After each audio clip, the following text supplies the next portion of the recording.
Join me on my journey as I explore wealth in all areas of life. I'm your host, Mindy Kinnis, and this is The Lucrative Society.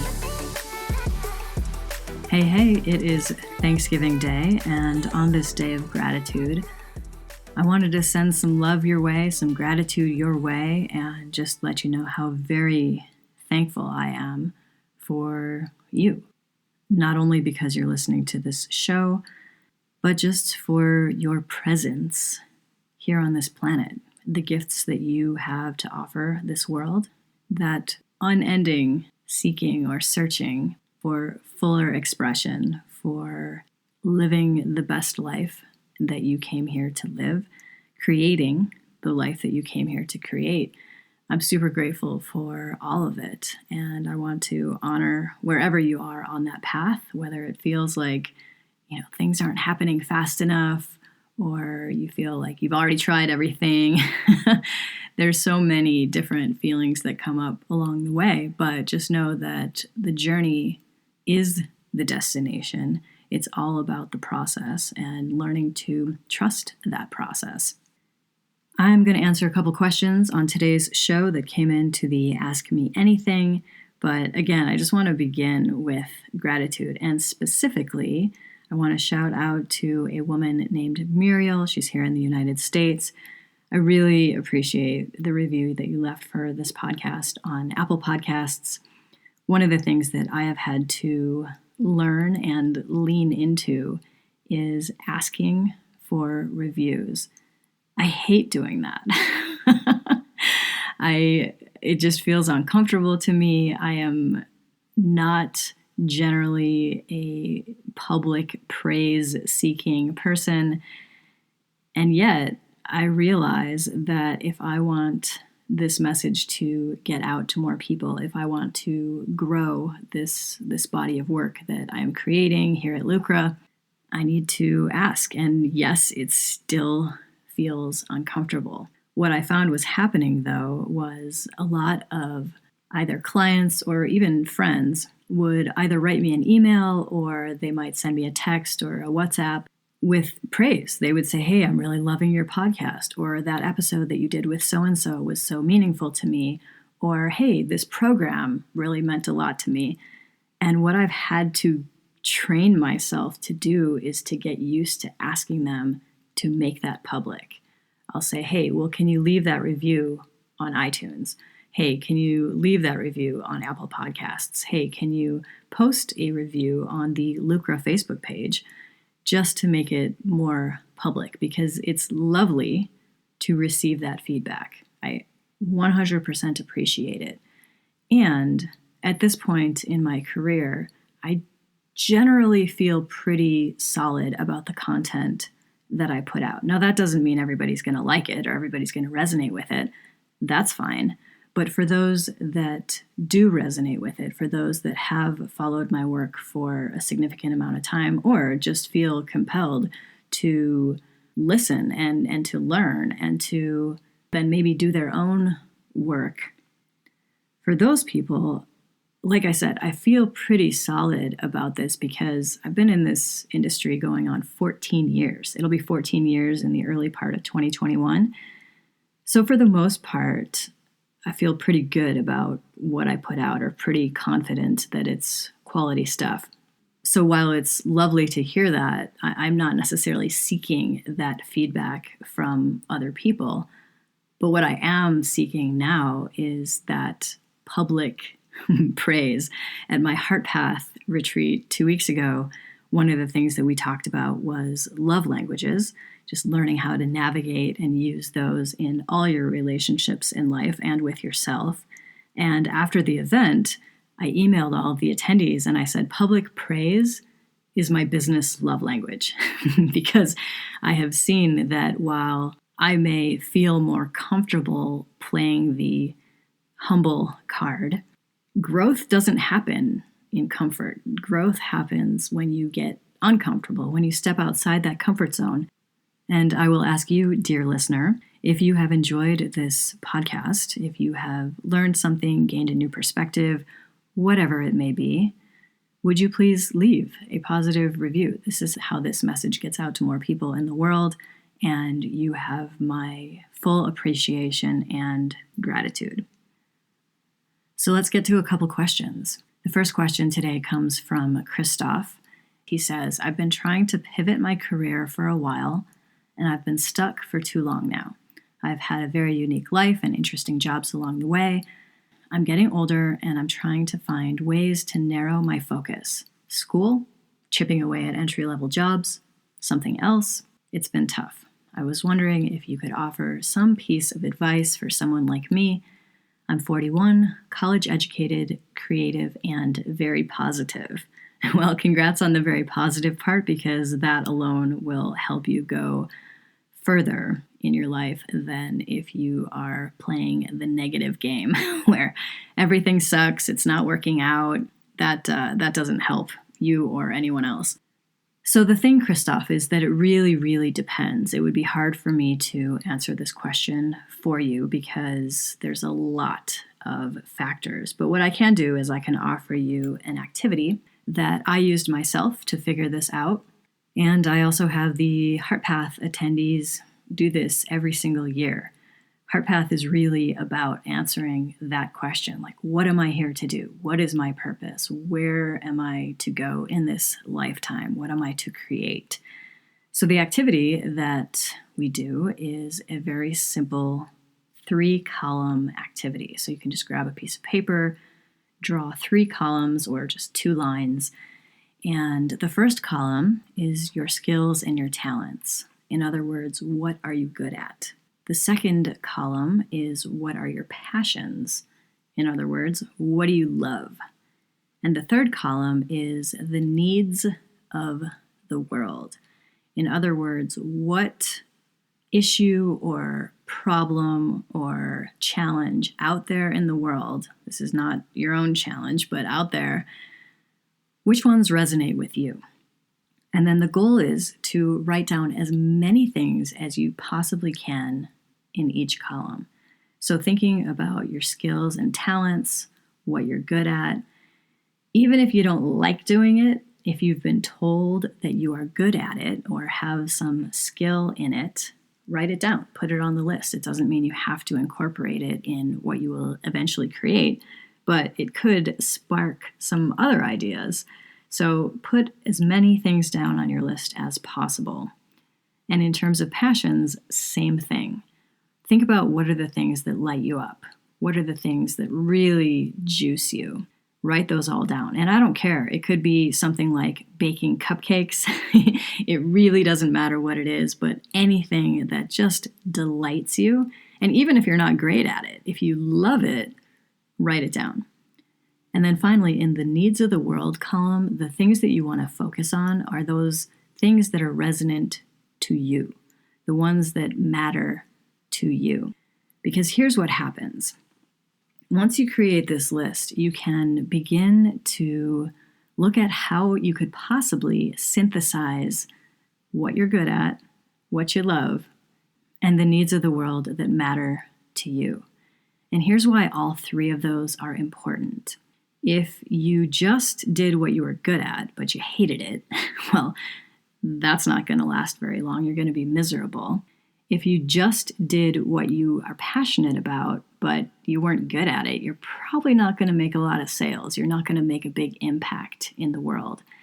And if you do either of those 2 or both without the aspect of the needs of the world, your work will not be fulfilling. You will be lacking meaning.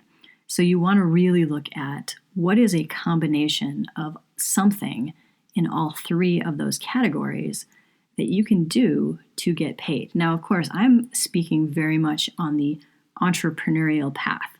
Those of you that listen to this show, you know that's my main gig. So, of course, that would be the way that I would look at it. By way of example, this is exactly what I did when I was figuring out what I wanted to do with my life when I was living in Nairobi, Kenya in 2006 and 2007.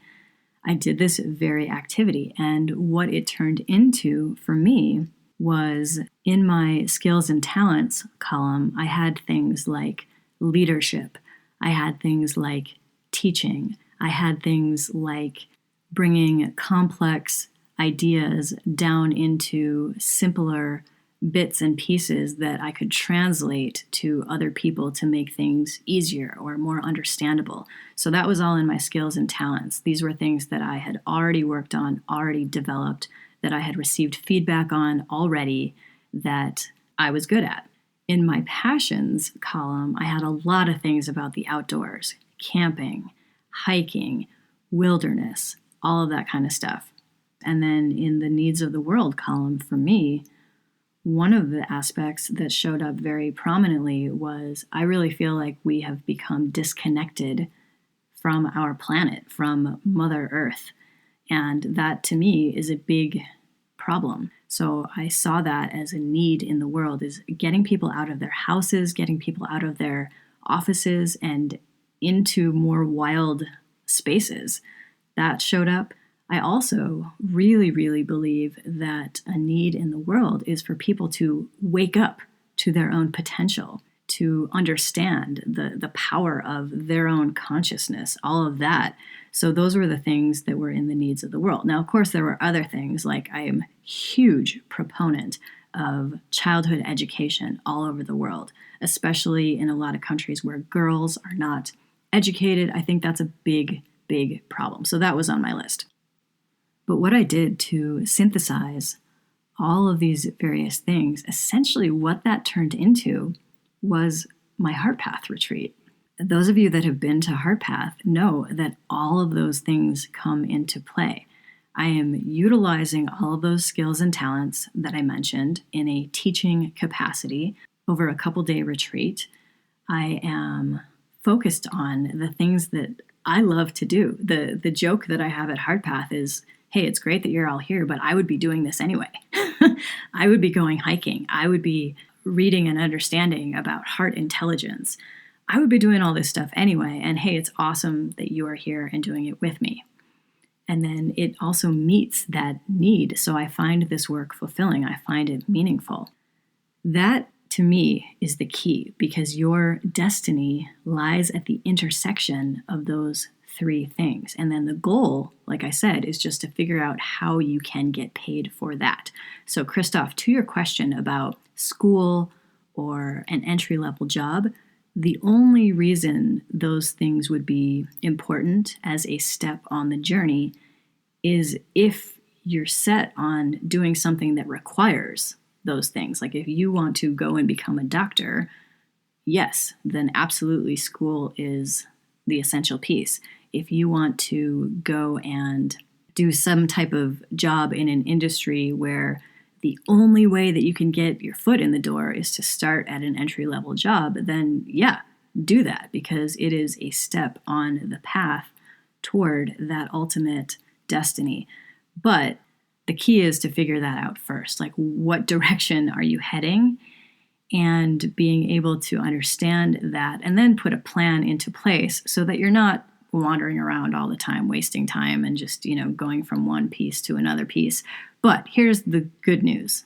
Even if you do that, all of it still culminates in your ultimate purpose. I'll give you an example from my life.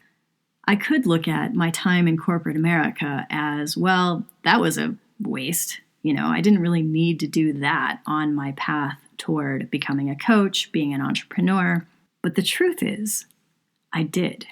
Because you know what I learned a lot about during my time in corporate America? Leadership. I was always doing leadership training. Later on in that career, I was being groomed for leadership. That was a huge, huge development piece for me. So like I said, I could look at it like, well, that was weird. That was off my path. But really, I don't believe that you're ever off your path. So having that trust factor of being able to know that you're always on the right path, but also doing the work to gain a little bit more clarity on that path, it certainly helps quite a bit. So Christoph, I hope that helps. Do that exercise. It might seem like a very simplistic thing to do, but like I said, that's exactly what I did, so I know that it works. The second question comes from a gentleman named Wing, And he says, I feel so ashamed to ask because I'm not as strong as you.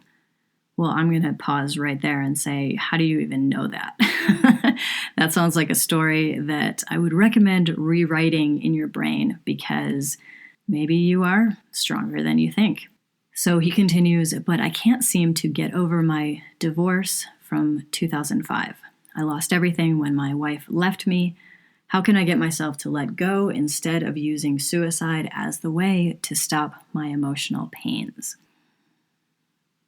The way that I see it, we come to this lifetime, we come to each lifetime to learn certain things, to experience certain things, and to grow and to develop. So for people who say, you know what, I'm out, I'm done, I'm going to commit suicide, they're really just saying, I'm going to quit on the lessons that I came here to learn. There's a great book, Wing, that I would recommend you read. It's called You Can Heal Your Life by Louise Hay. Those of you that listen to this podcast, I'm sure you've heard me talking about this before.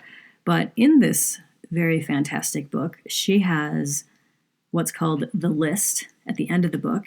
And I want to actually read you what she says about suicide. So she lists the problem, and the problem in this case would be suicide. She says the probable cause of that may be seeing life only in black and white. Now, I was married to somebody who tended to see life in black and white, and I was always reminding him, hey, there's a lot of gray in here. Let's not get stuck on one end of the spectrum or the other. For suicide, it may be that people are feeling like the only two options are misery or death. And in some cases, the misery feels so bad that death may actually sound like a better alternative. But those are not the only two options. This is not a black and white world. We are living in an experience of so much gray. You need to be able to understand that this is a very, very long spectrum. And it goes all the way from pure and utter misery to pure and unadulterated joy. And the cool thing is, with the power of our minds, with the power of mindset, with the power of heart set, we get to have some say over where we are on that spectrum. Now, of course, there are people that do not have the ability. There is either some neurological condition or something else going on that it is beyond their conscious choice. But for the most part, people do have conscious choice. You can choose a different way, and it comes first from seeing it not only as black and white. Louise also says it's a refusal to see another way out. So again, like seeing that as the only choice, except that it's not the only choice. There are plenty of choices. For me, I could choose any given day to say, you know what, this life experience sucks. Or I could choose to say, this life experience is amazing. And it is always, always a choice. Here is the new thought pattern or affirmation that Louise Hay recommends for this specifically. I live in the totality of possibilities. Now, come on, if that doesn't juice you up a little bit, I want you to listen to it again. I live in the totality of possibilities. That means that everything is potential. And that is true in the physical world, in the metaphysical world. Like, that's exciting to me.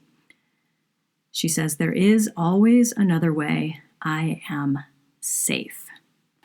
So, Wing, I don't know if you find that helpful or not. The truth of the matter is that if you actually want to shift in your life, there are resources out there. I would not put myself as one of those resources. I don't work with people who are contemplating suicide, but there are loads of people that do. The resources are plentiful. You can look online. You can find people in real life. So if you want to shift that, you have that ability and you can make that choice, but that's what it is. It is your choice. So my friends, I will leave you with this. Tomorrow is Black Friday, And for the last number of years, that is the day where everything at Lucra is open and on sale. As many of you know who have come through our programs in the past, we generally have not had everything open. We do specific launches throughout the year, but Black Friday is when everything's open, all the doors are open. So if you are considering investing in yourself for 2021, and maybe you're looking to develop your speaking skills, we have a whole library of speaker training from Sean Stevenson. My coach training will be available. I'm actually going to be running my coach training live in the early part of the year. That course will start in January, but during Black Friday all the way through Cyber Monday, it will be on sale for the early bird rate. So if that's something that you are considering for 2021, you just want to figure yourself out, you want to understand how to start a coaching business, or really, quite honestly, any sort of online business. Maybe you just want to create a course. All of that is in there. I will help you excavate what is already within you, the skills, talents, passions, needs of the world that you already have, and turn those things into a meaningful, purpose-based business. That's exactly what I've done with my business. I call it a freedom business because I can work from anywhere. It's freedom of time, it's freedom of income, it's freedom of location. You get to call the shots, which to me is pretty fun. The Lucrative Society, that is my monthly membership group coaching program.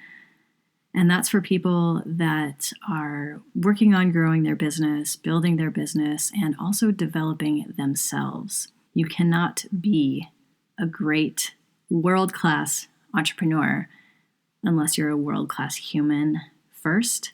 So a lot of personal development, professional development, all of these things show up in the Lucrative Society monthly coaching sessions with me.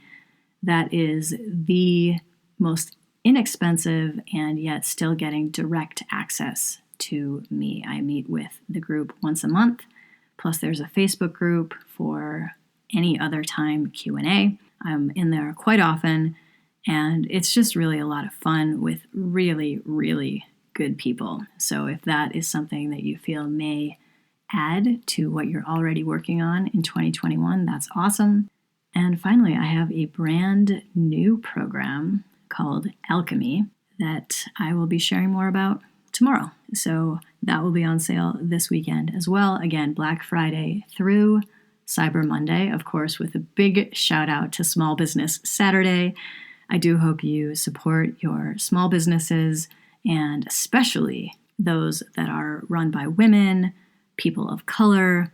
I'm all about it. Let's show our support for all of these kinds of companies, because it really is the entrepreneurs who are creating the forward movement, the innovation in our country. We are the ones that are hiring people and creating jobs and innovating all of these things. So let's collectively support small business.